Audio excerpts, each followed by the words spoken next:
আজ আবারও পেলাম একটা নতুন উপহার। আর সেটা হচ্ছে এই মিষ্টি ডালিয়া ফুলটা। আমি কাল গেছিলাম শিমুর নানির বাড়ি, আর সেখানে শিমু ও ডালিয়া গাছ থেকে এই ডালিয়া ফুলটা পেড়ে আমায় দিয়েছে। তো আমি হেলমেটের ভেতরে জাস্ট এভাবে রেখে কিছুটা ওকে প্রোটেকশন দিয়ে নিয়ে আসলাম বাড়িতে।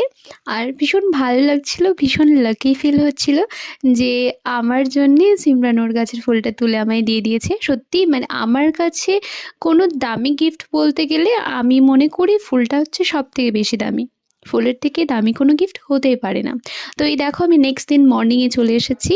ফুলটা আমি রেখেছিলাম আমার অ্যাকোরিয়ামের জাস্ট উপরে, অ্যান্ড সেটা সকালবেলা নিয়ে একটুখানি ভিডিও করে নিচ্ছিলাম।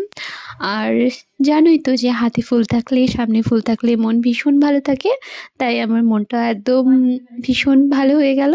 আর তারপর ওকে একটুখানি এখানে রেখে ডেকোরেট করে নিচ্ছিলাম, দেখছিলাম যে কেমন লাগছিল। আর শেষমেশ ওকে এখানে রেখে দিলাম। তো থাক ও এখন। আমি এখন যাব অফিস। অফিস থেকে এসে আবার নতুন ভিডিও নিয়ে আসবো। সবাই ভালো থেকো।